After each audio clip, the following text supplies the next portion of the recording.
Hello and welcome to this week's episode of The Sovereign Shift. I'm your host, Chelsea Eden Dubeau. And when I say that you are in for, I always say this, an absolute treat. I mean it. I think I say that about every single episode that I do, but the more that I do these, the more my mind continues to get blown. So, our guest today is Carmen Turner-Schott, who is a best-selling author of 12 astrology books and the founder of Deep Soul Divers Astrology. As a therapist, she's worked with trauma survivors for over 25 years and with over 30 years of experience researching astrology, spirituality, metaphysics, healing, and the transformative energies of the 8th and 12th astrological houses. She's a dedicated guide for those seeking deeper self awareness and healing. She believes that astrology helps us heal, transform, and become more resilient. And honestly, this episode is just jam packed with information not only about astrology, but also really how astrology touches, our everyday lives, but also how it provides context and information about where we are collectively as well. And so, for anyone who's familiar with astrology, I'm sure you're just going to love this episode just because it's going to go into some of these really wonderful topics. And if you're new to astrology, like I am, uh, it's a bit mind-blowing for sure. So there's some really cool stories that Carmen was able to share about her own experiences being an intuitive person and how she found Edgar Cayce growing up and all that good stuff. So this is a really, really interesting one. It's a very deep dive into those 8th and 12th houses. So if you have a chart, if you have your chart up, take a look at it before you dive into this one because it is going to provide some extra context about your special soul's journey. And so, with that in mind, drop in, take a deep breath in through the nose and fill your belly, your chest, the upper lobes of your lungs. Let that breath out low and slow through the mouth. Drop in to yourself and get ready to receive an absolutely beautiful transmission. And I will, as always, see you on the flip side.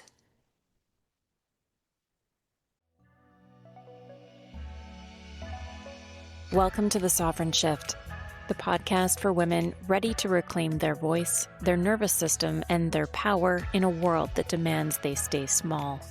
I'm Chelsea Eden Dubeau, founder of The Sovereign Shift, creator of Woo Breathwork, and your guide on this breath-led journey into sovereignty of self, system, and spirit. Each episode, I sit down with powerful women, thought leaders, everyday revolutionaries, and allied voices to explore the real, raw, and radical path to embodied sovereignty. We talk about stress, burnout, addiction, motherhood, balance, sexuality, leadership, and breath-led spiritual awakening. And yes, we go deep into all things woo, the divine feminine, altered states of consciousness, intuition, ritual, and the parts of womanhood that have been exiled or dismissed as too much by patriarchal systems. Here, truth is medicine, breath is power, and your sovereignty, non-negotiable. Let's begin. Thank you so much for reaching out and for taking time out of your day to chat with me. Yes, I'm excited. I was glad you knew a little bit about astrology and the eighth Well, house. like maybe, but I think the amount that I know about astrology could fit into like a tiny, tiny cup, That's you know. okay. We can talk all about it. Yeah, I emailed you the cover of the book, Phoenixes and Angels. I thought the book cover was gorgeous. Thank you. Absolutely. And I'm really in awe of your background, all of the different things that you bring together. I really just reading your bio here, you began your astrological work at the age of 16 after an experience with a glowing ball of light, and that's when you began studying metaphysics and Edgar Cayce. Yeah. So 16 is usually little girls who are turning 16 have their mind on their sweet 16 and boys Yeah. and all of these things. So what was that like for you to be initiated into that world? Yeah. I mean, it all kind of triggered that year when I lost a friend. through gun violence. It was an accidental shooting. My senior year when I was 16, I lost a friend of mine, first person I ever knew that died. I never been to a funeral. It was a big trauma for me in my life. And so that traumatic event kind of opened me up to like, what is the purpose of life? Why am I here? What is everything about? And that same year, I played basketball, so I was really into, that was my life at the time. And I came back from a basketball game that night, and I always had to have my door facing, or my bed facing the door with the light on, with the night light, because I was afraid of the dark. I was always very sensitive to energy and very intuitive, very imaginative. I would dream. I was always like that since I was young, but no one ever explained it to me. And my parents would just say, "Oh, it's your imagination, go back to sleep." So I really was alone and felt very different from everyone around me. And this is before I knew astrology. So I was, seeking, why am I like I am? And why do I have these weird things happen? So that night after the basketball game, I woke up middle of the night and there was a glowing orb, which is what I call it now. I didn't know what it was then. I was terrified because, being 16, the fear of the unknown. Now I wish I would have been able to, get up later, but I wasn't able to yell or move or anything. I was frozen, and the only thing I could do was watch it, and it looked like water, like it was made of water, and it was yellow, white, really pretty, glowing there. It was bigger than a softball, about the size of a softball, and it would go down the hall and come right back in my doorway and float, and then it went into the bathroom and came back, and it just stayed there in my doorway because the only thing I had control of was my mind. And I kept saying, please don't have it come in my room. And it never did. I was praying, please don't have it come. And it just like floated there. And after hours of watching this, I yelled for my mother after it released me. I mean, and I said, Mom, look in my doorway. And she looked and she saw it too. And she finally believed me. And she said, I said, what is it? She said, I don't know. Maybe it's a lightning bug. Maybe someone shined a flashlight. I'm like, no. She's like, well, just go back to sleep. And my dad and brother were gone. So she literally just like was a skeptic. And then the next day, I think I finally passed out from laying there. She said that was not a lightning bug. And she was scared because she didn't know what it was. And so I started getting books about angels Yeah. and spirit guides and orbs and the pyramids. I mean, you name it. And I got my first astrology book one weekend when we went to this little bookstore in St. Louis. And I'm a Virgo, so I got a little book about Virgo. And then I got my first astrology book and started teaching myself how to do charts. And back in those days, there were no computers, so you had to do it by hand. And I Mm. don't know how I did it now because now I can do it very quickly. But I would draw the wheel, learn the planets, the symbols, and would practice doing charts by hand. I mean, it took a long time to do them back then, and you had to look up all the longitude, latitude, everything, and the aspects, and I became obsessed with it because when I started reading about all the different things, it validated my personality, and Mm. it also validated the trauma that I had experienced because I had a lot of planets in the eighth house and feeling people's pain, being sensitive to energy, losing a loved one at a young age, all those kind of dark, mysterious things. There wasn't a lot of information out there back in the night. This was 1993. There wasn't a lot of information about the eighth or 12th houses out there. Mm. And what was out there was pretty negative. And I'm like, oh my gosh, I was reading all about I have 12th and 8th house planets. And I was a little bit worried, but it also explained why I was different Mhm. and why I had these unexplained experiences. And so I started researching really the 8th and 12th houses at that time. And that became my passion. And that's what kind of inspired the book Phoenixes and Angels. Wow. So I'm curious because for a lot of people, probably the topic of astrology and the topic of angels sort of seem separate, but they're not. Is that what? No, no, Okay. the way I explain it is 12th house, people with planets in the 12th house in the birth chart or in Pisces, I call them fallen angels or I call them angels because they are people that always feel from a young age that they're not from Earth. And I've interviewed thousands of people. I've done research on the 12th house that's been published random charts for random people, ask them about 5 patterns that I've seen with the 12th house. And they've said yes to all patterns, 99.9 out of 100 people. Feeling like you're an alien, feeling like you're not from Earth, realizing you're a soul, like you're not, like, what am I doing here? Mhm. Feeling different than your family and friends, having unexplained dreams that happen, feelings, intuition, experiences, feeling like you have an absent, missing parent. Mm. That's another pattern of the 12th house, absent, missing mother or father, or that you are like the parent to your parents, like you're more mature. All of these things, and this very strong belief in spirituality and an interest in astrology and crystals and angels and all these things. So I say that 12th house people have one foot in the material world and one foot in the spiritual. So they feel very different than others, and they I call them angels because they're very compassionate. They get their feelings hurt very easily. They believe they're idealistic. They believe that everyone's nice and everybody's kind, and they get hurt real bad. Right. And and so that's kind of what the patterns are I've seen just in counseling and as a social worker, and then working as an astrological counselor, since I was in college.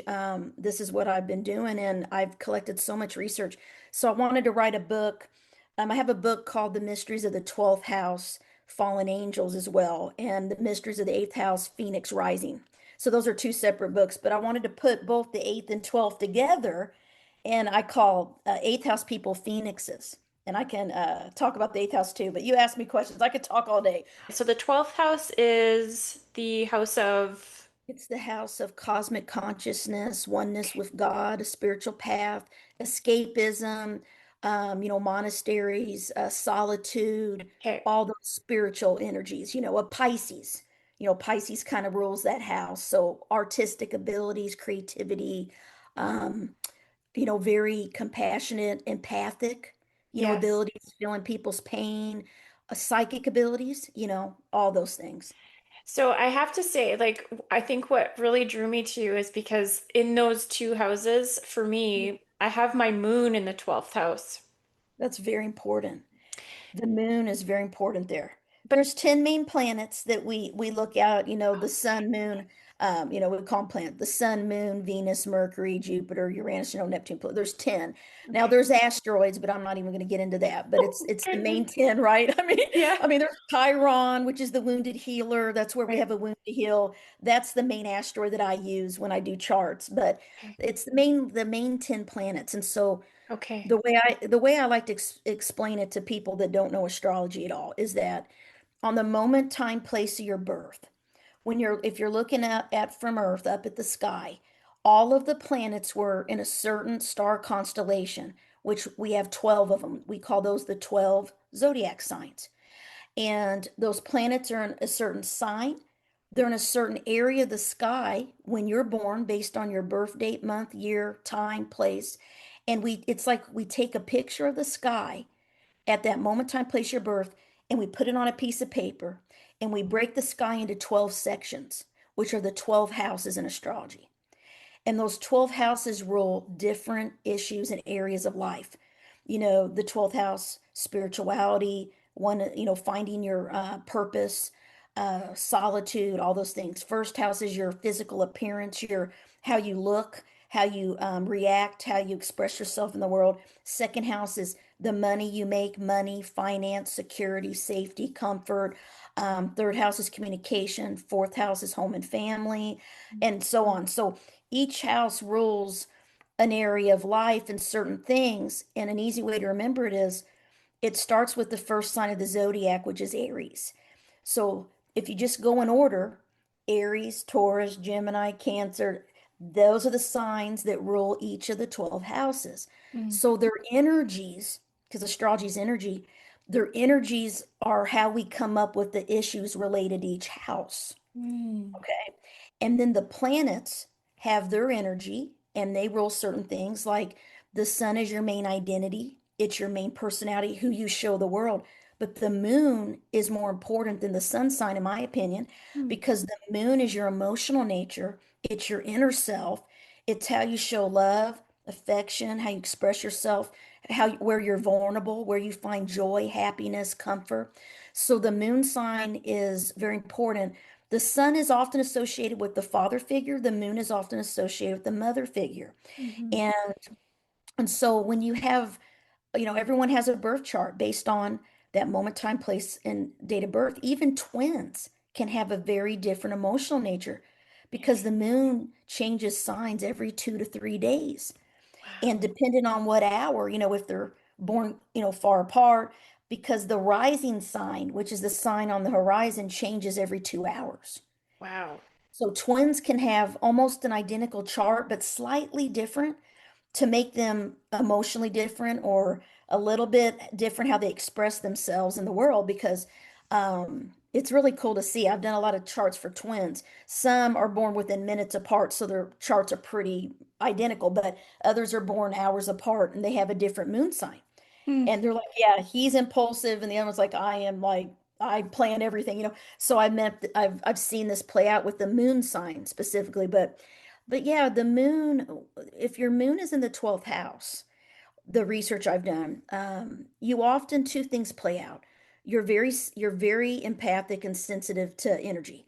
So 12th house people have to learn to have boundaries Hmm. and to protect themselves and their energy, and also to be able to say no. And because they're very giving, they want to, help others. It's the house of service Hmm. and spiritual service. So sometimes we attract people that have problems when we have 12th house planets. I have the sun there. So my main identity is there. Your emotional nature's there. So Hmm. we draw people that have pain that Hmm. we think we can fix or heal them. And they're drawn to our energy because they sense that we, are spiritual and have this certain energy, and I call us fallen angels. So they're drawn to us, but at the same time, people also tend to hurt 12th house people. And it's because their wounds, when they're around us, they have to face themselves. We're like mirrors for people's pain. Hmm. And so when I realized that, it helped me a lot in my work and in life, that it's not me, it's that they're uncomfortable because our energy brings up people's stuff to heal. And I call it, a lot of 12th house people tell me they feel like they have secret enemies. I mean, I hear this all the time. I have a Yeah. Facebook group for the 12th house. I have like 15,000 people in there. And I wrote an article about it. And what it is that people project their stuff onto 12th house people. Okay. Interesting. Interesting. So does it matter, Carmen, like which planets happen to be in the 12th house? Oh yeah, Okay, so definitely. that also impacts it. Okay. Yes, yes. So with you, the moon also represents the mother. So sometimes what I find when the moon is there, it's a little different than the sun. It means that you might, be secretive and hide your emotional nature because of feeling so strongly about things, very strong intuition, and you might, need a long time in that solitude to heal and recuperate when you're around a lot of people because 12th house people like their alone time. Like Oh, we love to be by ourselves. And it's because that's, amen.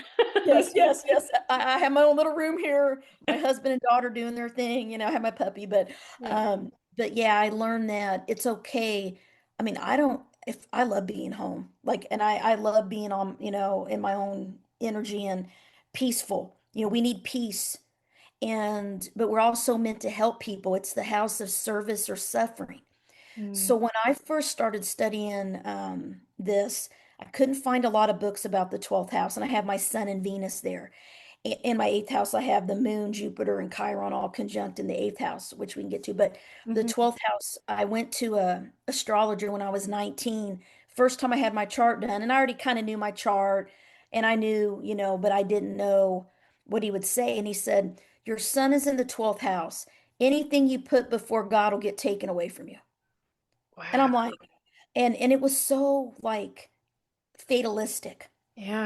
And I didn't like that. And so I've really researched and wrote books to help support people with planets in the 12th and 8th houses to know that it's a blessing, not a curse, to have planets in those houses because you have spiritual and healing abilities. Mm. and Mm. you're meant to serve and help other people heal. So it's a positive thing. Do we have to go through hardship and a lot of sacrifice? And do we have bad things happen? Yes, everyone does. But 12th and 8th house people tend to have a lot of emotional pain or bullies, get bullied by people or hurt by people, betrayed, even abuse, trauma. There's those things that play out and it makes us who we are. It kind of opens up our spiritual gifts.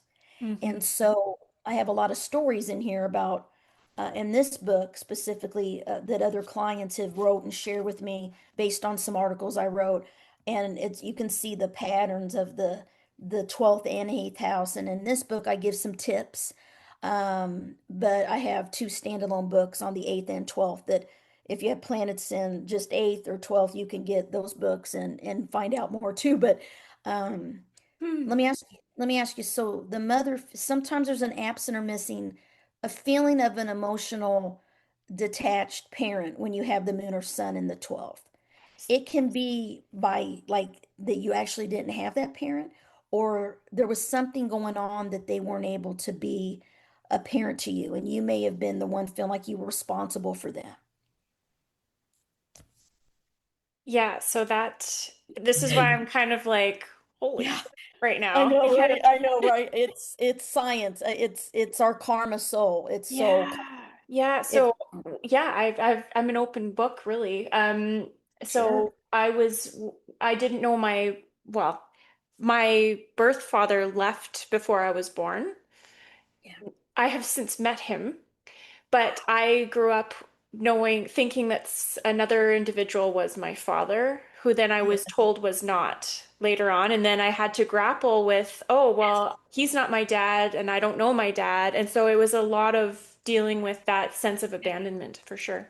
Yes. I just got chills because your actual story that you just explained is in my research. Really? I've had a lot of people who had thought that there's secrets. See, when the 12th house hides things from us, Mm, there's like illusion or fog, and we don't really see clearly what these secrets are. But when they get revealed, we're shocked. And I've had several people tell me that they found out their father or mother was not their birth parent, or that they were adopted. They never knew. Sun and moon in the 12, specifically those two. That is in my research. I mean, your story right there. You just validated the 12th Oh my house research. goodness. And what it is that your soul chose, our soul chose to experience certain things. When we come into the earth realm, we're born when we're meant to be born because we're coming here to learn different lessons. And so your soul knew, what was going to happen with that moon in the 12th house, and that's how it played out. Oh my God. Ah, that is wild, Carmen. Because Seriously. when we're in a physical body, we don't think the same way. We're like, what the heck? Why would we choose this? And why would Right. we, but when we're in our soul form, we come, our chart is the map of our soul.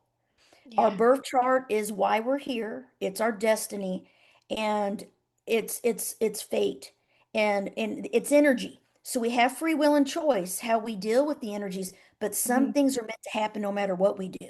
Yeah. And we kind of knew that. So the moon in the 12th is a blessing. Now that's one of the things that can happen.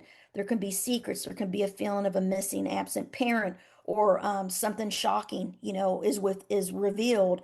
And there's healing that has Hmm. to happen, that you had to heal and forgive Hmm. and let go of the past and all those things. That's 12th and 8th house too, is forgiveness and letting go and realizing that you're a soul, and that your true parent is the universe and God, not your earthly parents.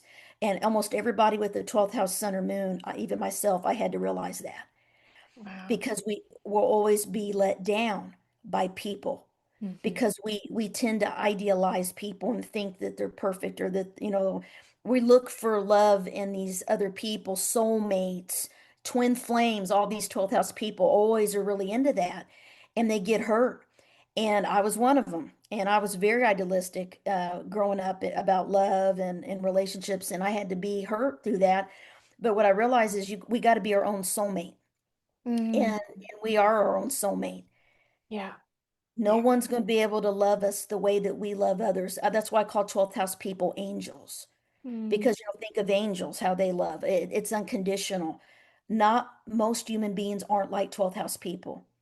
And so I've coined this term fallen angels. And people thought it was religious. When I wrote my book, The Mystery of Twelfth Fallen Angels, and I said, no, it's not religious at all. It's that we fell to this earth as a spirit and we know we're not from here. Ever mm, since we're little. I've interviewed thousands of people. They're like, when I was little, I asked if I was adopted, or I asked, are you my parents? Because we feel so different than everyone mm, around us. mhm, Feel like we're not from this world, and we're not.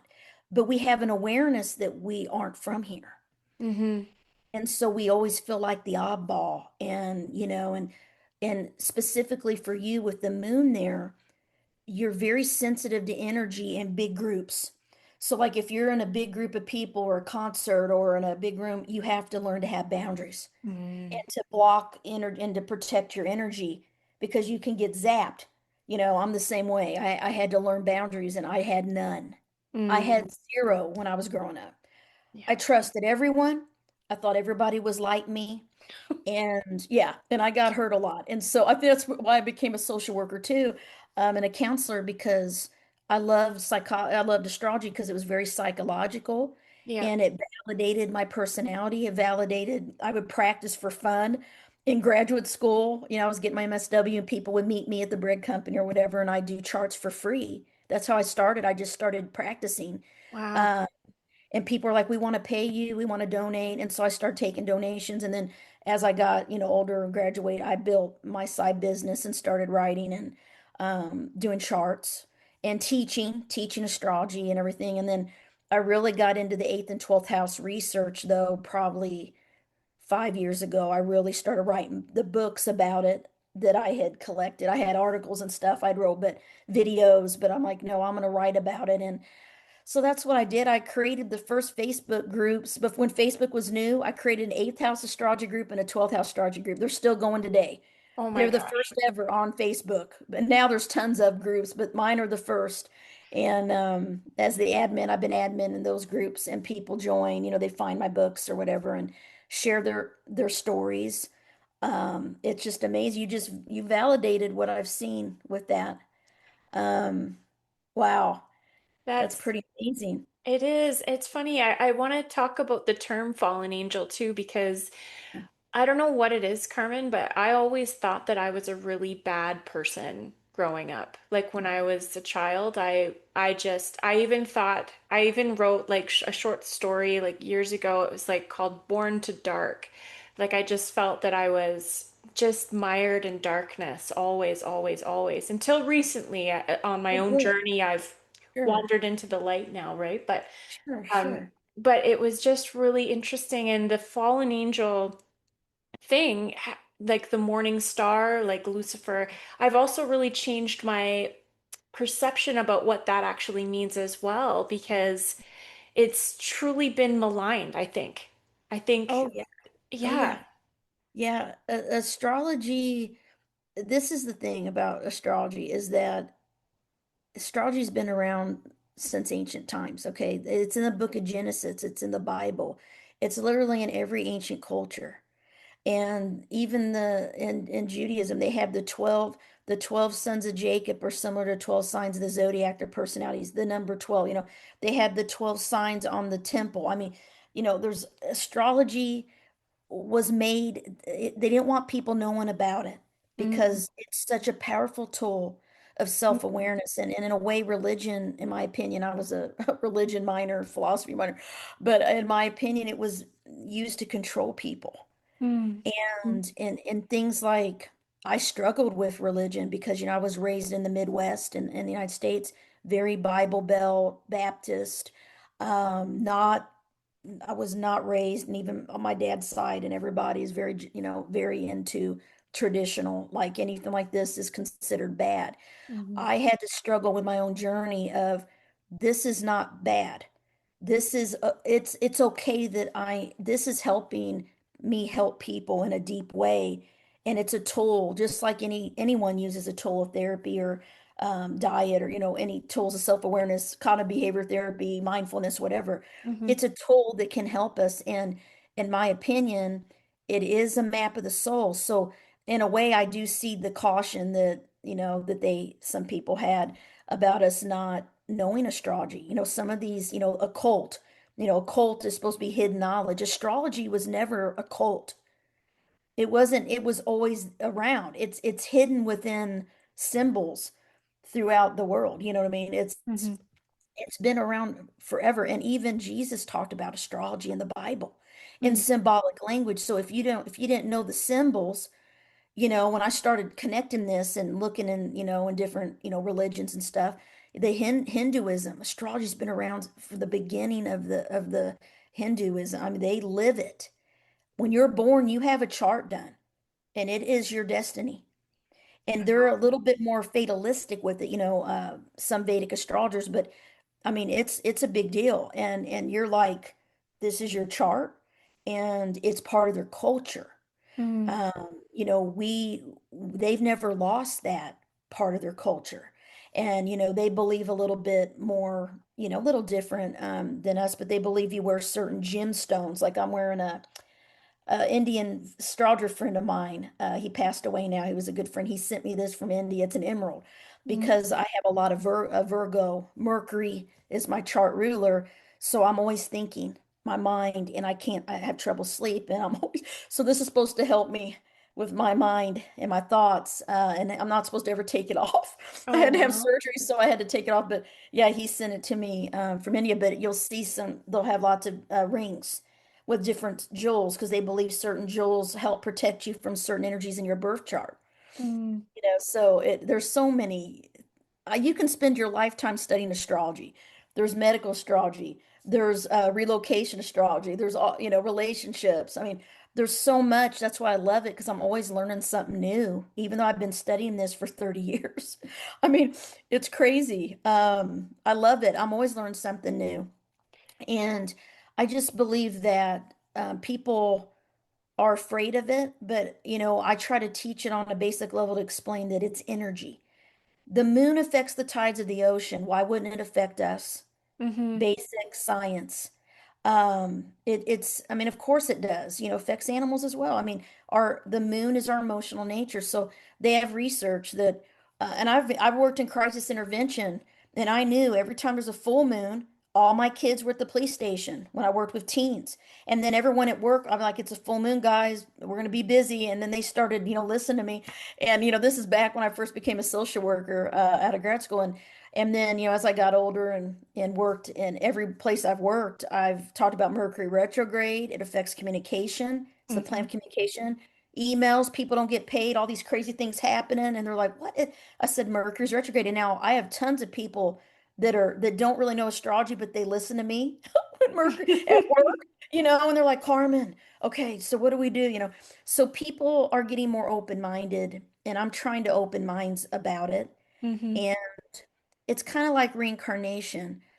I had memories of and these feelings that I had lived before, but I was not raised to believe that. I had a vivid, what do you call deja vus and things like this, right?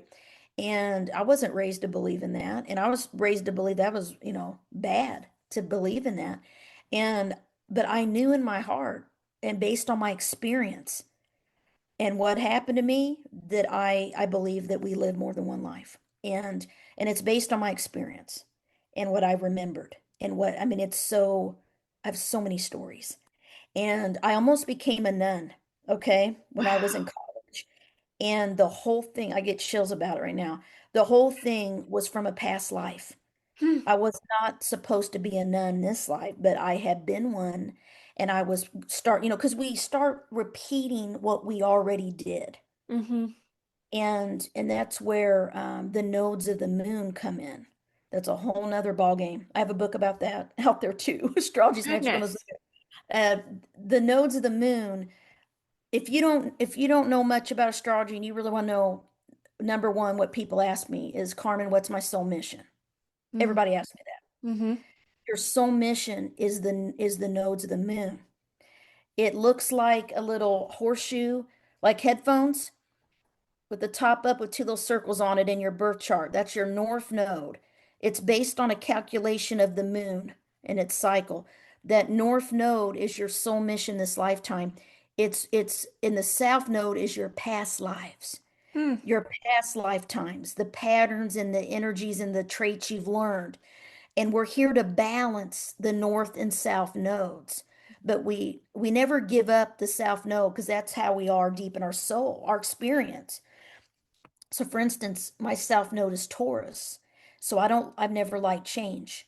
I like stability, security, um, taking risks, not me, you know. And I'm a Scorpio North node. So literally in March, I completely changed my entire life mm, because I knew I have to have change and take risk and let go of the old to make way for the new.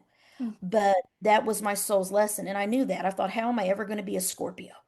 Because if you find out what sign the North Node is in and what house it's in, because the sign it's in is the traits you have to master. mm, And then the house it's in is where you're going to express those traits into the world, whether it's career, marriage and health, marriage, home and family, travel, learning, artistic creative abilities, wherever it is, friendship groups, that's where your focus will be. And I tell people read all about the sign the nodes are in, the north and south nodes, because that's your mission. So I try to become a Scorpio. And because I don't have any plants in Scorpio, but my north node's in Scorpio. That's the most important thing in our chart is the north node. mm, And, and if you have it in the 12th and 8th houses, it's very important because it's going to be, these things we're talking about with phoenixes and angels, 8th house, Scorpio, 8th house is ruled by Scorpio, 12th house is ruled by Pisces. So Scorpio energy is death, transformation, rebirth, healing, regeneration, power, control, letting go, forgiveness, other people's resources. So when you have eighth house planets, you often inherit something from your family or from someone, money, property, land, or debts, bankruptcy, having to pay your parents' bills if they pass unexpectedly and didn't have a will, wills and all that stuff is eighth house. It's eighth house is the money that you get from others. mm, The second house is the money you make yourself. mm. Okay. They're both money houses. Interesting. So, so there's a lot to it, but find out where the North Node is. Looks like horseshoe, like headphones. That's your soul mission, and you can go to astro.com and get a free birth chart, or you can visit my website, carmenturnerschott.com, and I can email me, I'll send you a free birth will. Mm, And so you'll know. that is so, so fascinating. And it's funny because like I looked at my birth chart, which I got years ago, and it seems to be slightly different from other ones that I see, but I usually go by that one just because I have it still and I can refer to it. Yeah. But in my eighth house, I've got Mars and Venus, which is Okay. interesting. That's the love planets, relationship planets. They're in the eighth house together. Intimacy. Um, but my second house is empty. Yeah, that's okay. People ask me that a lot. Carmen, what does it mean to have an empty house? And Yeah. so I always tell people, all 12 signs exist within you Mm, because everyone has one of the 12 signs on one of the house cusps. mm, So you can look at what signs are on each house cusp. So second house, see what signs on that house cusp that the energy is what you can tap into. We can harness the energy of all 12 signs. But if you don't have a planet in a certain house, it just means that you don't have a karma or a learning lesson with that specific planet or that house. mm, Okay, but the thing that you have to remember too is we have something called transits. mm, So a transit chart is like if I take a picture of the sky right now and put it on top of your birth chart, I can tell you where all the planets are transiting on the wheel. So Mm. you may have transits in the second house of you're going to at some time, especially the inner planets because they move quickly. So you're going to experience second house energy and transits in your life. It's just not going to be in your birth chart. That's all. Interesting. Yes, yes, we Interesting. it's a lot. That transits are really important because like if you're feeling like there's a lot going on this year, 2025, because there's been a lot of retrograde planets. Mm-hmm. And retrogrades mean that the energy of those planets are kind of blocked. They're Hmm. turned inward. They're kind of spinning in, they're not spinning normally, and the energy's not going out the way I explain it. It's like blocked. So you can feel heavy and you start feeling like you can't express yourself. And we've had a lot of different planets all retrograde at the same time. People are really struggling with physically, emotionally, mentally. A lot of people are struggling. I'm like, just hang in there. It's these retrogrades. It's going to get better. So that's what I do as an astrologer is look at the birth chart, look at the transit chart, look and see what's going on and what's affecting people. And it's very powerful. And there's certain things you can, give a heads up to. Like, hey, there's certain major things we look at in transit. So the planets I always worry about the most in a transit chart are Uranus, Pluto, Saturn, and Neptune because they affect us for many, many, many years. So Mm. whatever area of life they're transiting, whatever house, which is the areas of life, they're going to affect you for a long time. So it's like, for instance, I had Pluto went into my fourth house of home and family many, many years ago. It was there for a decade. I mean, it's Mm. there a long time. So when it went in there, I lost one of my grandmothers passed away, which Pluto is the eighth house ruler, Scorpio, death, rebirth, losing a loved one, loss, all that. But healing, also change. Pluto's change, because death is change. That's really what the death is. So it's change. And so I moved a lot. Sometimes you move. I moved all the time. I changed jobs because when a planet transits one house, it affects the opposite house too. So the Mm. opposite of the home and family is work, career. Mm. So Pluto was affecting both. And I lived through that transit. Now it's in my fifth house. It's been there forever and it's going to be there a long, long time. Um, and I know what to expect. And when I help people that have a Pluto in the fourth house transit, I've lived it. So I know what to prepare them for and what helped me. Also, like Uranus is 7 to 8 years in each sign, each house. So so it went into my marriage house, and I had been married about maybe 10 years at the time. And I knew what it meant. A lot of people separate and divorce when Uranus hits the seventh house because they don't know astrology, number Mm. one. And so I always advise don't do anything unexpected or rash or don't, because it's like this unstable, unsettling energy that disrupts. And you start saying, wait a minute, I don't like this anymore. Like, because Uranus makes you want to rebel. And it's the rebel planet. Rebellion, being non-traditional, freedom, needing your freedom, needing to grow. So if you're in a marriage, if it's in the seventh house transit, and you're in a marriage that's stagnant or in a relationship that's not growing, or the partner's not trying, you typically end it because you're sick of being stuck in a rut. So if you can work through it, they're going to counseling or communication, marriages can make it. But I knew what it meant. And I asked my astrologer friend, how am I going to survive this Uranus through the seventh house? Can I stay married? I mean, what do I need to do? And they said, yeah, you have to completely let the past die and they have to have a whole new marriage. That's pretty Hmm. much the energy of Uranus. It's awakening. It's new, exciting. It's completely different than it ever was. So if you tap into that energy in whatever area of life that it's transiting, or if it's in your birth chart, like I know people have Uranus in the seventh house in their natal chart. So Mm-hmm. their relationships are always affected by Uranus all the time. It's not just a transit. And I'll ask them and they'll say, "Oh yeah, I've never been married. I want my freedom." I'm like, that makes sense. Or they'll say, yeah, I attract unstable partners that won't commit or whatever. Mm. It can play out in different ways. Um, so, it's interesting. But But yeah, all the planets affect everyone. Even if you don't have a planet in a certain house or sign in your birth chart, you're likely going to experience a transit through every house at Yeah. all times. Sun, Mercury, Venus, Mars, they move pretty quick. Moon, every 2 to 3 days, it's moving in another sign through all your houses, all 12. Yeah. That's fascinating. The more I hear you speak about it, the more I realize that, you know how they always say, well, life doesn't come with an operating manual. And it's like, well, actually, me, I Yeah, think it does, but we it just don't does. read it. We don't read it. No, no, I wish I would have known these things. I rarely, I knew these past life patterns. What's big about astrology is what I'm realizing now is that we have these past life patterns that we bring into this life, and we are here to heal them.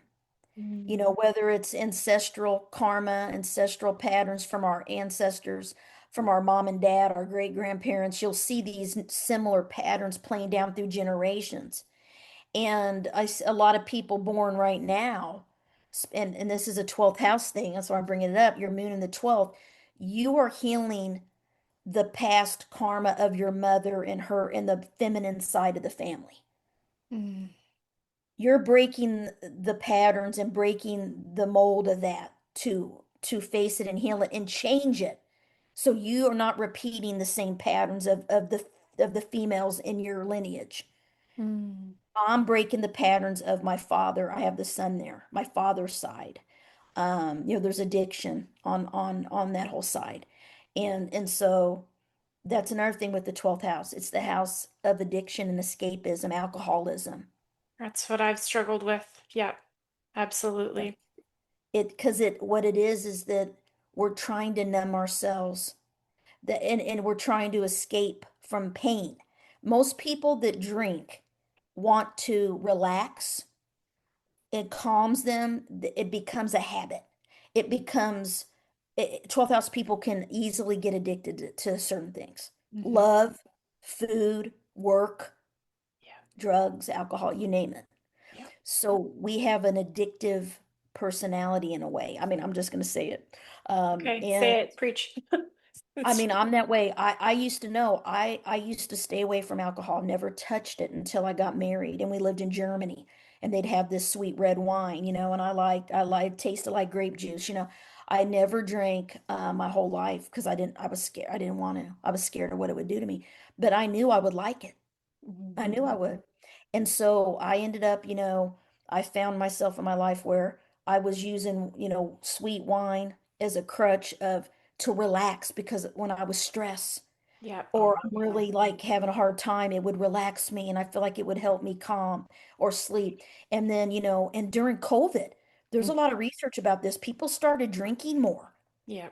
because they were trying to cope. And then I had ladies that had never drank said they're drinking whole bottles of wine. They're worried about themselves. These are people that worked in crisis intervention with me, Mm. and it became a habit. And so some people can stop it and they don't have, withdrawal. But some people, when they stop it, they have withdrawal. And I knew a lady whose husband had been secretly drinking. He was a 12th house person and he was keeping it secret because we're a little private and secretive people too. Right. But he hadn't been telling anyone, and he was drinking straight vodka, had it hidden in the house during the day, and he was doing that for years. But no one knew, Oh and my they never gosh. noticed. He was good at hiding it, and then when he went on a trip somewhere to the United States, there's a long story. He lost a brother or something. He he didn't drink and he ended up in the hospital with seizures. He almost died because he had alcohol withdrawal so bad. And so and after that, I mean, he almost died from it. I mean, it was awful. And but I hear all kinds of stories, and it's like you don't realize what it's doing to you. But I have that. I know I have to not do it. I mean, I never smoked because I hate cigarette smoke, but I have friends that are 12th house people Mhm. that are very psychic and they smoke. If you see it at psychic fairs and stuff, a lot of psychics smoke. It's because it Follow numbs it them. back. It does. It numbs your Yeah. emotions. Yeah. It Okay. it relaxes you. And 12th house people feel everything. So they're so sensitive to people's thoughts and emotions, and they absorb it. They're empaths. Yeah. So when you're an empath, you have to find healthy ways to protect yourself and your energy.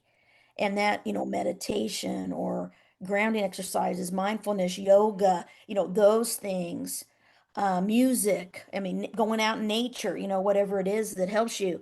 But there's always, I did a research study, just a little mini one years ago, when I was in Ohio. I think it was 2006 to 2010.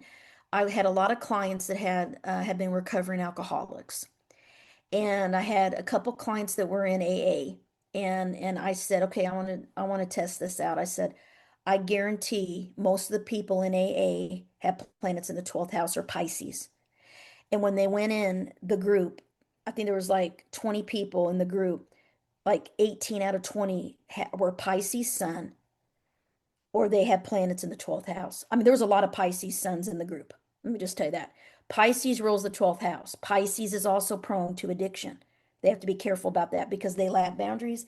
They also like to escape. They're very sensitive.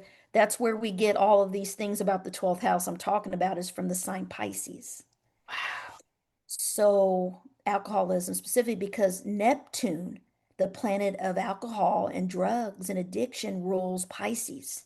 Hmm. And that's the planet that is associated with the 12th house is Neptune. Illusion, escapism. How do you escape?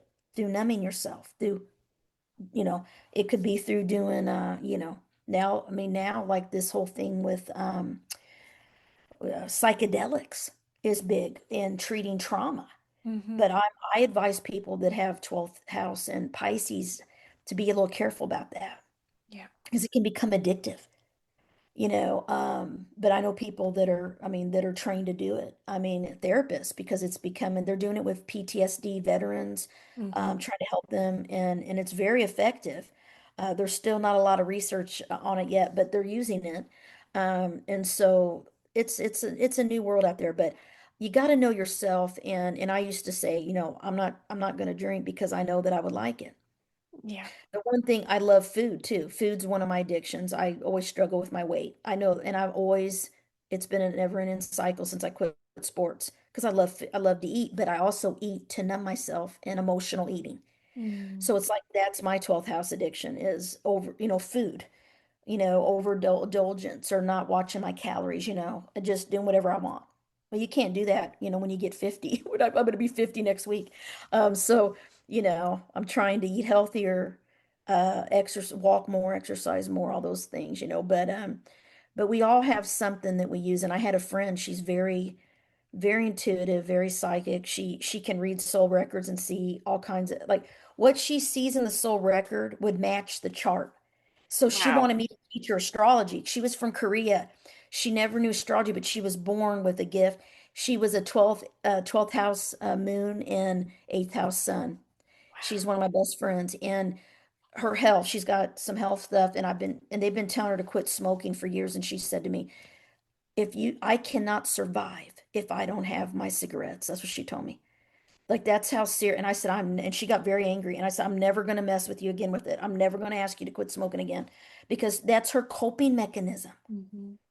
I mean, smoking is bad for her health, but alcohol is also bad for health. But alcohol can also get us in a drunk driving accident or, all kinds Hmm. of other bad stuff too. It's a little bit more dangerous, in my opinion, Hmm. than cigarettes, but, there's all those things. So, I had some friends because I've already, it was funny in high school. I was already kind of weird, and I'd never smoked marijuana, never to this day. And I will say it, it's the truth. I had friends say, "Don't ever smoke marijuana, Carmen. You're already out there." I'm like, yeah. I mean, I never have because I already am different, so I don't need to, That's you so, know? so funny. There honestly like there's so much to cover with that topic because it's very near and dear to my heart. Like I noticed I'm in Canada. Oh, And nice. so um when COVID hit, alcohol became essential service, right? Like those stores stayed open. And I've always struggled. That was my coping mechanism for stress. If I wanted to feel good, it was like the whole thing. And it's been a journey to heal that. That was a symptom of the underlying trauma, Yes. right? That needed to get. Oh, yes, absolutely. Yeah. Absolutely. Yeah. It is, and and it doesn't mean that you can't just stop it cold turkey, but it's a coping mechanism, Hmm.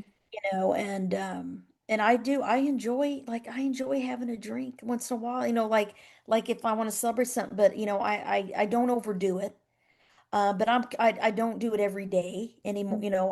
I was doing wine a lot during COVID, and I didn't notice it until my husband said, "You're drinking a lot of wine." I'm like, "I am." It's like, I was just trying to Excuse survive, me? like, yeah. I'm like, "What?" Because I never really drank the entire marriage ever. I Right. mean, and it was sweet red wine. And now I can't hardly even drink it. I get headaches. Now it's weird. It's like I can't even drink the stuff that I used to drink. It's like, oh, but I used to, and it would just relax me. Yeah. And I was in crisis intervention work, so I was working with trauma constantly in my job that I just walked away from in March Okay. after 25 years Wow. of doing the crisis intervention. And astrology validated my past, why I was doing what I was doing and why it ended. It was a past life thing where I meant to repeat it, but then it was like done. And I literally knew, you're done. You have to walk away from this. You have to do something different. So I just changed my entire life. And I knew I had to take a risk because of my North Node in Okay. Scorpio. And I walked away from the federal government after 25 years. And I'm too young to draw my pension. I mean, I have one, but I have to wait till I'm, many years from now. But I walked away and everyone was shocked because I've been in that job forever. And I Hmm. was one of the only ones left that knew about the program and how to do stuff. I only have like my friend and me. We were at, and so she was still shocked I left. She's still trying to, you got to come back. I'm like, I can't go back. So I had a big change, but when I finally released it, it's like energy. Hmm. When you start going in your North Node, everything comes to you. I started drawing all the things I wanted, but I had to release what was no longer helping me grow. I was miserable. I wasn't happy doing that work anymore. And so I had a little affirmation that I wanted to have joy, do what brings me joy and happiness. And I want to do work that is fulfilling. And that was my affirmation. And now I'm doing it. I'm doing astrology pretty much full time. I'm teaching a lot more, and I love to teach and write, and I'm going to write more. And I'm like, yeah, I'm not worried about, I'm like, I can't be all about money. That's Taurus. I Hmm. have to trust and that, other people's resources or other things is where I benefit, Scorpio. So I had to trust, okay, I'm gonna go ahead and change my life. But change is hard, and people ask me, how did you do it? And when you get miserable enough and you really are like been unhappy for a long, long time, the one thing that I think helps me is the eighth house. Hmm. It's like I'm able to I get tired of it and I'm like, no, not anymore. It's Phoenix energy. It's Hmm. like it's like a death and rebirth is really what I went through. And I went through all the grieving process. Like when I knew you're done, like I heard the voice in the kitchen, I knew it's like you're done. And it was like you're not doing it anymore. And I went in and I cried for about 3 days. I got emotional. I was grieving it, go Hmm. through bargaining. Well, maybe I can still do it. And then, nope. And so when I went in and I resigned, and everybody was shocked. And it was emotional. A lot of people, a lot of tears and stuff, because I knew I was good at what I was doing, but it wasn't fulfilling. It was the past. And I was repeating the crisis, and I had an astrologer look at my chart a couple months ago, and I never go to other astrologers. And I'm like, I want to see what they say about, my past lives or whatever. Because my friend had did a deep reading for me, and she told me that I was like a warrior, like I would fight in battle. I was a male, Hmm. apparently, Hmm. and I was like really good at it. And I was like doing work, I just constantly, winning battles and fighting and doing all, crisis, dealing with death and people hurt and all that. And I got burned out and I put my sword down and I walked away from the whole thing. And I changed my life in that lifetime. And that's around the time when, right after that, she told me all that it all started happening. And when I never told the astrologer this. He said, yeah, you had lifetimes where you were in battle. Like, he verified exactly what she saw in my soul record, and that I don't have to always be in a crisis. It's okay not to be doing something all the time. Mm-hmm. It's okay to relax. You don't have to save lives anymore. Mm. Because that's what I was doing my whole life, is just, I was like, and I look back, I'm like, I'm going to be 50, and I've just been working. That's all I did. Yeah. Work, work, work, helping other people. And I wasn't fulfilling what I need and want. Mm-hmm. So it's Mm-hmm. kind of like, one thing, it's a whole nother ball game, but I'm going to bring it up. The Chiron, Chiron is the wounded healer in astrology. So everyone on earth has a Chiron return, because Chiron is in your birth chart. When you're born, it's in a certain sign in a certain house. But everyone on earth has a Chiron return at the age of around 50, 52. Mm-hmm. That's the midlife crisis. When people talk about the midlife crisis, it's connected to the asteroid Chiron in astrology. Oh, And I'm interesting. going through my Chiron return right now.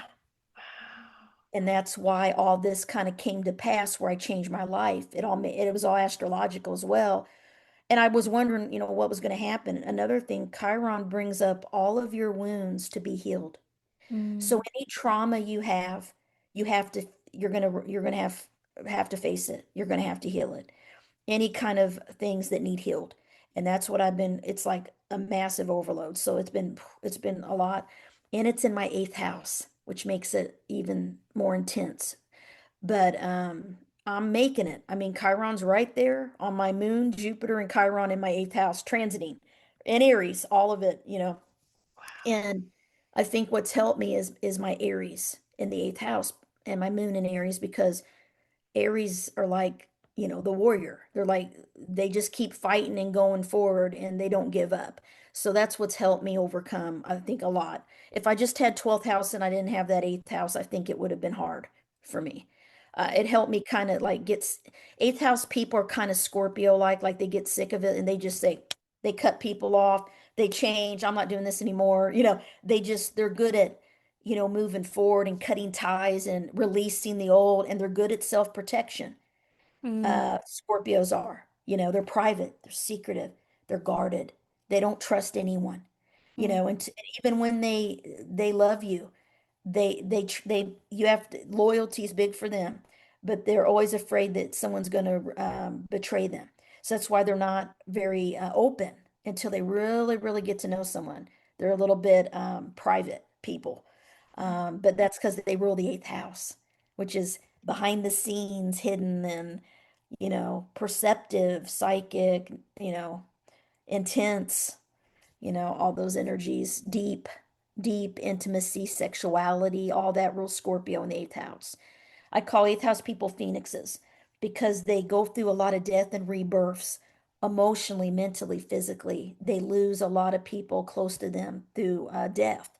They're connected to death. Eighth house Scorpio people are. So it's a little bit different than 12th house.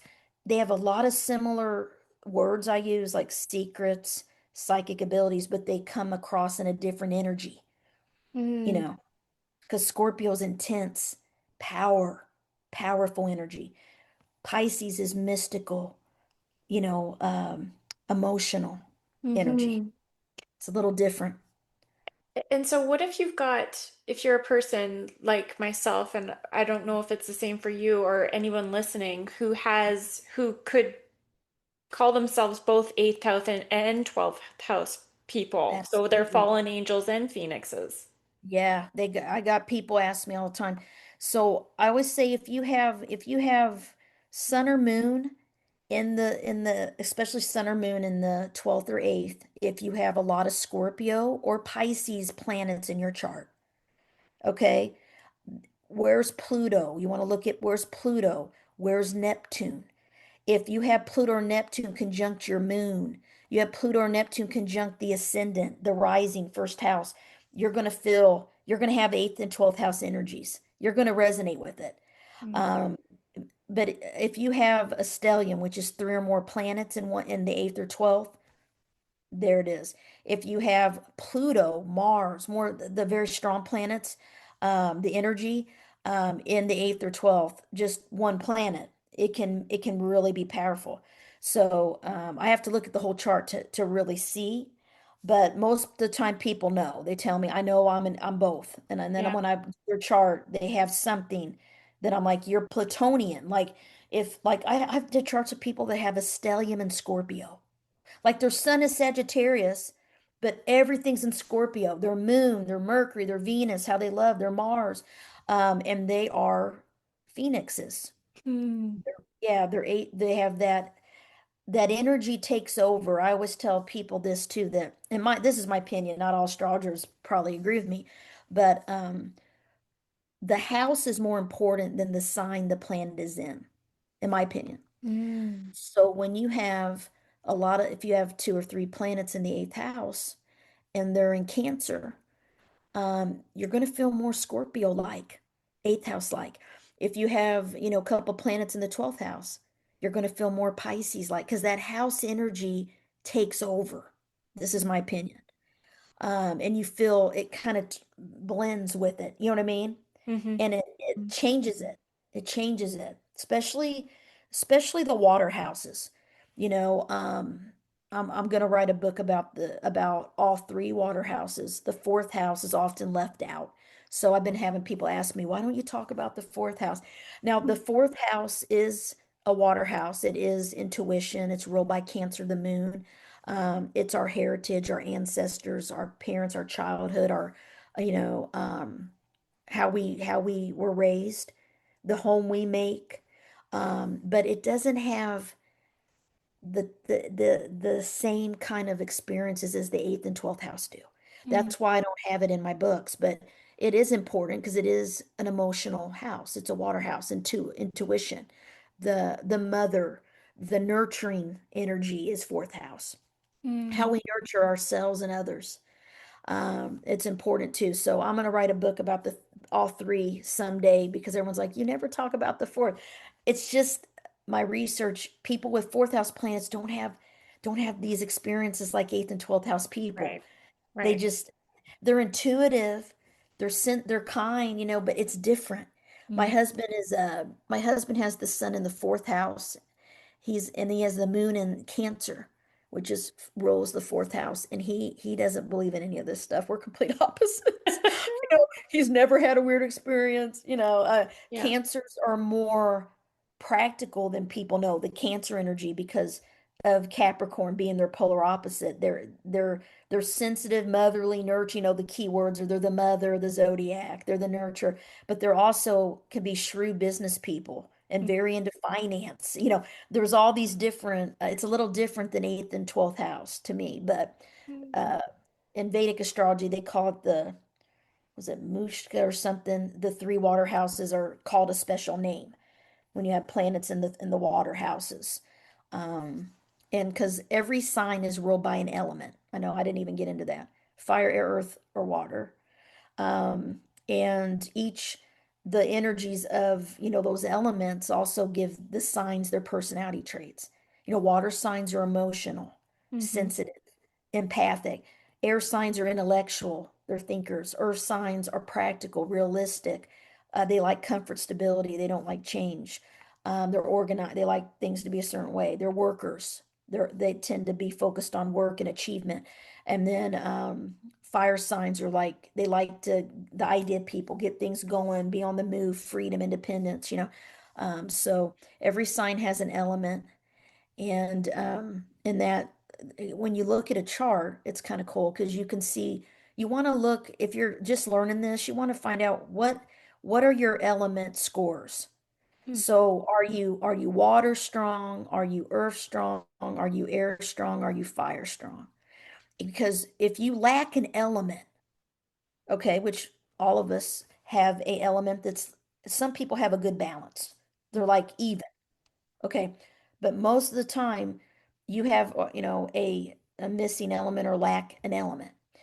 So and what that means is that you overcompensate for it or you attract people that are that element. Like I always felt like I was emotional and sensitive, always because of the 12th house, which I was, but water is my lowest score as far as the elements go. Mm, And how that affects you is I don't nurture and take care of myself. mm, okay. I don't, so I need to be soak in water, be near water to heal, get comfortable swimming in water. I don't like being in water. It's really weird. I have a high earth and high fire, so I don't really like being in water. I'm not a swimming kind of person. I like to look at it. Mm, So one of my remedies is to soak in water mm, and to actually take a shower or soak in a bath or whatever, which I don't really like, but that does balance me. If you lack earth and you have a lot of air, you're going to need someone to ground you because you're going to be, in your mind. And um, so you'll draw people. My daughter has a ton of earth. She's 20. She's in college. She has everything, every high earth. I mean, she's a Virgo, Capricorn, Moon, Taurus rising. Virgo, it's all earth, and she draws Libras. mm. Everyone she ever is friends with or that she likes is a Libra, but they drive her crazy. But it's because she has no air.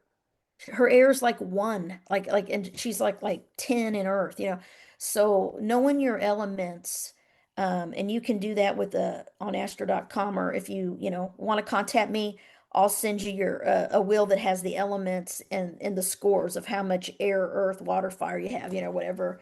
I do consults and all that too if anyone wants to learn their basic chart, but relationships, all that, because in relationships we draw our opposite a lot of times. Yeah, interesting.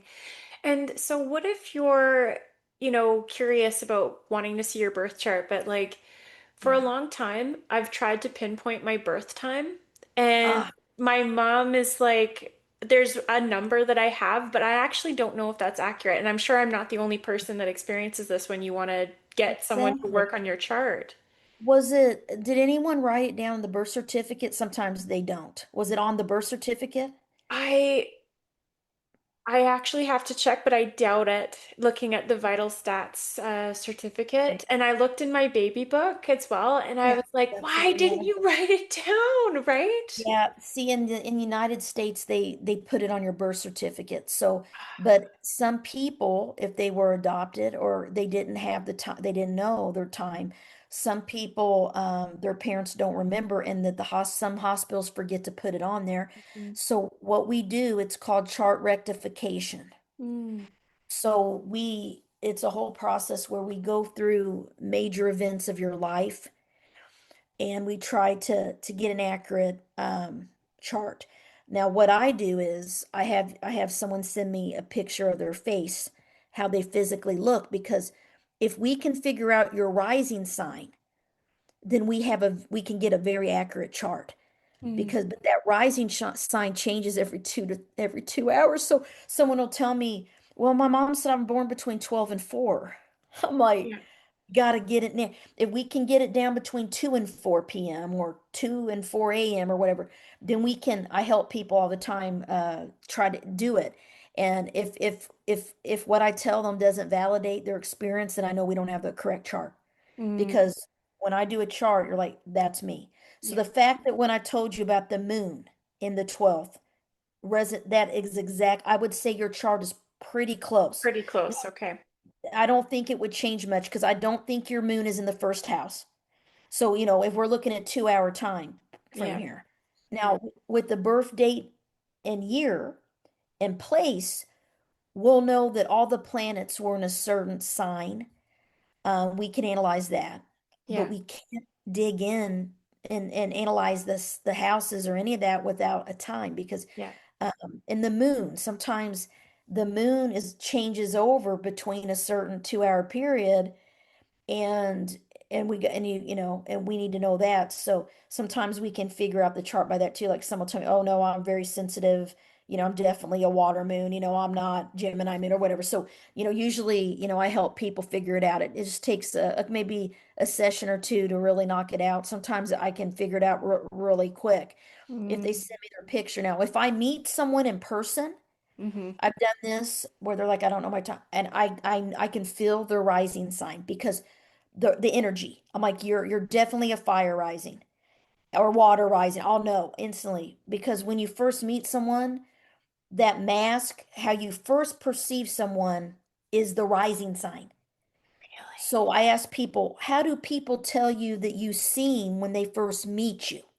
Because that'll help us get an accurate chart. It's not about how you think you are, it's how people judge you. So they're like, oh, I thought you were really quiet and shy, or I thought you're really outgoing, but when I got to know you, you're different. That means your rising sign's different than your sun sign Mm. because it fools people. So if your rising and sun are the same, like me, people are like, "Oh, you're exactly like I thought you were," because I have a sun in Virgo rising. But most people don't have that. They have a totally different rising sign, like Aquarius or something, and then their sun's in Cancer, and they're like, "Oh, you seem detached and aloof and not emotional when we met you, but you're so sensitive when we got to know you." And so we can figure it out based if we can get a good rising sign and narrow it down between a 2 hour period, we can do chart rectification and try to get an accurate chart. But if she's telling you, I have a story. I had a lady at work. She told me she was born at like 4:30 p.m. Mm-hmm. I did her chart. I said, listen, this doesn't feel right. I said, I don't think this is your chart. I just knew because Mm-hmm. I knew her personally, and I'm like, this doesn't. I just intuitively I knew, and I'm looking at the wheel, and it's just I could feel. And I said, "Are you sure you're born at the time?" Well, yeah, that's what my mom told me. So she calls me back. She gets with her mother, and a couple of days later, she says, "You're not going to believe this. It's AM." I'm like, "Yep, I knew it." So we changed it, and then when I analyze, oh, that's me. Oh, yeah, this is me now. We had the wrong time. So it happens. It happens. Yeah. So if someone, doesn't know, there's things that astrologers can do to try to get you the most accurate chart. And sometimes if you don't have a 2 hour window, we go by your life experiences. Mm. We start at birth until the age you are now. And what has been going on in your life? Have you lost any loved ones? What's your relationship with your parents? I mean, it's like a in-depth therapy session to try to Wow. get an accurate chart. Yes. It's a lot of work. It's a lot of work sometimes. Now, I've been lucky though. Most of the times when I've had to do chart rectification, I come up with it pretty quick. Because if you there's even websites, it's pretty cool. If you go out there, they have every rising sign and they have celebrities and famous people's faces. So anyone's Aquarius rising, you can go look at Aquarius rising, how they look physically. They have Seriously. similar features. Yes. Every rising sign has similar physical features. Wow. The eyes or cheekbones or chin, you can see, or their height. Like if someone's really tall and thin, often they're Gemini rising or Sag rising. But an Aquarius rising as well. And sometimes, but Aquarius risings can be either really tall and lanky or short and stocky. Hmm. But they have a certain look.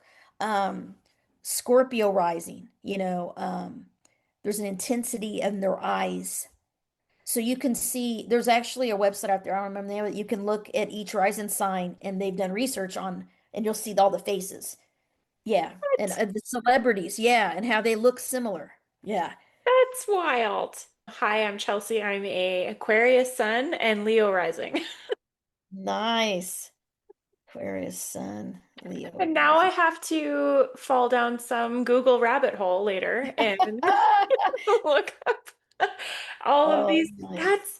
That is absolutely wild on so many levels. I just love everything about this because not only can you reverse engineer, Yeah. and you probably in doing that give something back to someone who maybe they've been searching for like a Yeah. piece of themselves, right? Because Yes. really, that's what this is about. It's getting to know ourselves on such a Yeah. deep level to help us navigate all of the trials and tribulations. And isn't it nice to be able to have a map Yes. to Yes. say, oh, you know what? This makes sense. And now this is teaching me that, right? Because it might be fate, Yeah. but it doesn't mean you're fated to only respond to something in one way, Yeah. right? Yeah. Like that's the Exactly. beauty. Yeah. the Edgar Casey, he started doing readings and astrology started coming up when he Mm. was hypnotized. And that's how, the ARE, in his readings, astrology, he didn't know astrology. He would start talking about it, and and when he was, when he was in his altered state of consciousness, Edgar Casey, the Americans, they call him the sleeping prophet. Yes. And he said astrology is fact, but there's no greater power over man than his own will Mm. because it's energy. And once you know the energies, you can make decisions. Like we can prevent things. We can try to prevent things.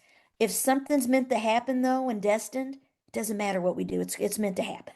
But there's some things, I can guide someone like, hey, don't marry until later in life. Mm-hmm. Don't marry young, or watch out for controlling partners, you know, red flags, things in the chart. Either some things you can try to prevent or by just giving the awareness of the energy. And that's what I use it for, is self-awareness tool to validate and help people heal and transform and become more resilient. That's my thing. Mm. Um, and so in thinking about this, can you apply the same principles of astrology to, say, other entities like cultural movements or countries or periods of time and that kind of thing? Okay. Okay. That's a whole branch of astrology called mundane astrology, which is what's going on in the world right now and Wow. how it's related to the planets. Mm. So this year, 2025 is, I mean, there's astrologers I know that have been astrologers before I was born, Mm. and they have said they have never seen a year in astrology like this, Mm. ever. And because we had Pluto went into Aquarius in 2025, that's been a big deal. And why is because the last time Pluto was in Aquarius, we had World War II, we had the Industrial Revolution, we had all these big things happen in the world, Mm. political. Uranus changed into the sign Gemini, hasn't happened since the 1800s. Same with Pluto. So these major planets, outer planets, change signs, which is very rare event in the same year. Mm. And so what's happening is it's kind of creepy actually. I went on this one. It's like I did a slide. I was talking on a forecast about this year, and I pulled up. Let me see if I can find it. It talks about Uranus and Gemini. Here it is. So Uranus and Gemini in history. Every time the planet Uranus was in Gemini, these are the things that happened. 1774 to 1782 Revolutionary War. Okay. 1858 to 1866 the Civil War. World War II, 1941 to 1949 Uranus was in Gemini. And now, 2025 to 2033 Uranus is in Gemini. And look what's going on in the news. Good Lord. We have the National Guard being sent out in the United States to cities. It's this civil unrest, like civil uprising, all these things with the police, with law. It's replaying itself in our world. That's why astrology is so important Right. to realize that it affects history. Mm-hmm. It affects the world we live in. So think of this. That's Uranus. Okay. Then you have Pluto. Pluto is death, rebirth, birth, power, control, secrets, secret societies, but it's about power. It's the planet of power, death, change, and transformation is in Aquarius. So you are a sun Aquarius. Mm-hmm. Aquarius has to do with anything that is technological, anything that's innovative, anything space travel. Astrology is actually associated with Aquarius. Mm-hmm. Anything that is in the sky, the air we breathe, all those things, rebellious, eccentric, nonconformist, non-traditional kind of things, robots. Okay, look at what's happening. They have robots that can cook and clean and all this stuff. They have cars that can drive themselves. This is Pluto in Aquarius. It's starting to affect us. Mm. So my opinion is we were already preparing for this when prior when Pluto went into Aquarius, retrograde. It was in Capricorn, retrograded, then it's back into Capricorn. It did this for a long, long time before it really went into Aquarius for good, which was 2025.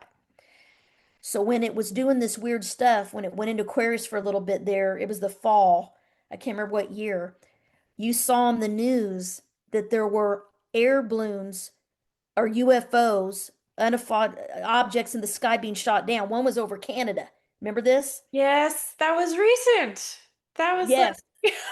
That's when Pluto had gone into Aquarius for a short time. We saw in the news there were objects in the sky. Oh, it's a balloon. Oh, then they don't know what it was. And remember that? It's like it was crazy. Like, are these UFOs? Then you don't hear anything else about it Straight. It's dead quiet now. because it went back into Capricorn, tradition, law and order, keeping things the same as they were. But it awakened us for a little bit, like, whoa, what is this? This Yeah. is not, this is in the sky. It's Yeah. weird, and that's what is happening now. And if you see pilots and Congress and all over the world, they got the UFO, UAPs, they call them now, unidentified aerial objects, all of the history of it, trying to get Congress to release the files. Hmm. And they did release some, and that is because Pluto is an Aquarius. And we're finding out more and more about UFO crash sites, secret government programs that had to do with all kinds of crazy stuff. I mean, it's on TV. I mean, it's on the news. It's like this is Pluto and Aquarius. It forces you to open your mind to the future. Yeah. So what is anything that is going back to tradition, which is Capricorn, doing things the way we've always done it because we think it's right, because we want control, is being broke apart. Mm. Pluto is like, oh no, no, we're not doing that because we're in Aquarius. We're going to change the entire world. That's pretty much change Wow. and change beliefs, Hmm. people's beliefs, because Aquarius is an air sign. They're non-traditional believers. They're out of the box thinkers. They're intellectual thinkers. They're scientific thinkers. They're creative and innovative thinkers. And it's all about how do we help society and help other people and humanity, not how we make money and get rich and get successful, which is Capricorn. So now that's why you see this new generation out, marching and very strong in their beliefs and with Israel and all these things going on. It's because of Pluto and Aquarius. Mm. Yeah, I mean, and it's because of you can see the different things, the revolutionary movements that happen, with Uranus and Gemini and Pluto and Aquarius. It's a double whammy. I Oh call my it. goodness. I mean, I went to a restaurant. I live in Illinois in the middle of the Midwest. I mean, my biggest city, Chicago, it's 4 hours from me. I'm not even in a big city. I'm in a rural area with farms and corn. And Right. my husband, I went to this restaurant last year. It was right after Pluto went into Aquarius. And they're like, okay, yeah, we're gonna seat you in a minute. And this robot comes up, wheels up, and they're like, oh yeah, just follow the robot. So the robot takes us to the booth and we sit down and we're like, this is Illinois, like what? And then we ordered with a real person, but then the robot brought the food out and we got it off of the thing. And I told my husband, this is Pluto and Aquarius, man. Like, wow. And this is, yeah, I couldn't believe it. They can come to my house if they want. I need to be served and I need my house cleaned. I So, know, isn't that nice? Isn't that nice? So, I mean, I mean, right now, I mean, you can see this in the news. Elon Musk keeps saying that we're gonna go to Mars. The mm, president of the United States says they're trying to go to Mars. They're gonna put a flag on Mars, all this stuff. This is Aquarius, Pluto and Aquarius. wow. Also, also I'm almost positive, I'll have to look back, but I'm pretty sure when Pluto was doing this retrograde thing, Capricorn retrograding, going into Aquarius and retrograding back into Capricorn, is when the war in Israel started. when the big event happened with the and they kidnapped and all the and we've been in it ever since. So that it fits the history of the planets in these signs, and what happened in history is replaying itself in a different way. But there's you can see the same energy and pattern of it disrupting, because both planets disrupt things. Right. Right. Yeah, Wow. That is frankly mind-blowing. It I it know. really is, especially when viewed in context of what's going on. I'm not going to lie, the United States is super boring right now in the news cycle. Super boring. No, what's I going know, on? right? It's a I sleepy, know. sleepy country. And so it is sort of, I mean, one can take kind of, I hate to say it, a small comfort from the fact that this is written in the stars. It's written in the stars. And Absolutely. like with our own charts, when we have trauma or a collective for the states, for the world Yes. right now, it's collective trauma written in the stars. Yeah. We can take comfort in knowing that there are cycles and there are Yeah. things to be learned that we move through, right? I would imagine that that is literally what Yeah. what you're seeing when you're looking at Yeah. this. Absolutely. Energy cycles, definitely. I mean, they say that after this year, things will get a little easier. Um, we're not out of it yet. Beginning of next year, I think it's gonna be intense, but it should calm down, some astrologers believe. But this has been intense since Yeah, January of 2025.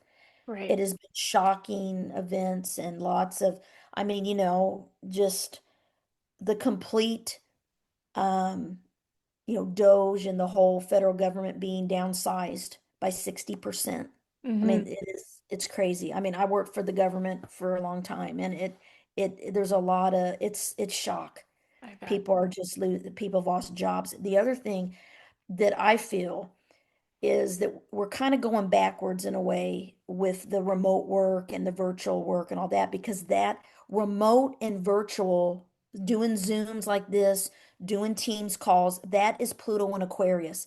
That is what we should be going towards, Agreed. not backwards. Hmm. So the taking that away from the federal workforce, that is not, I mean, it's something's probably going to happen, and we're going to have to be forced to be remote and work again distantly. I mean, we had to do it before, and Hmm. we survived, and look what happened. It was something in the air, a virus. Right. That's Aquarius. Something with the air is going to happen, in my opinion. Maybe how what we're breathing, the environment, whatever, and we have to work differently. We Hmm. have to do things differently. We have to live differently than we've been living. So all this is playing out in history, and we're here for it, to experience it right now in our own life and birth chart and world and news and everything. Oh, holy smokes. Yeah. There's so much to integrate there. And Yeah. I just I can only say that for anyone who is curious and wants to know more about their own chart, how can people reach you and Sure. find your books and all that good stuff? Because I have a feeling people are going to want to know about their 12th and 8th houses now, especially. Absolutely. Yeah. Phoenixes and Angels, and then you can find my books on Amazon, Barnes and Noble. If you just put my name, Carmen Turner-Schott, Schott, and my website's carmenturnerschott.com. And you can write me through there. You can schedule a consult with me if you've never had your chart done, or you have. There's lots of different charts I can do. I can do, relationship, compatibility, synastry, children, parenting. I do a little bit of everything. But if you want to learn more and see if eighth and 12th house planets, would love to do charts for eighth and 12th house people, Scorpio, Pisces people. So you can go to my website and contact me and book through there for sure. And then I'm on social media. I'm on Facebook. I have Deep Soul Divers Astrology is my Facebook page with my name. And then my Instagram is Carmen Turner Schott author. And I have a YouTube channel, Carmen Turner-Schott. I have some videos out there about the 8th and 12th. I need to build my YouTube channel. I'm not like a YouTuber yet. I don't have time, but one day. But no, you can find me on, if you Google, you can find me. But my website's the best place to contact me through.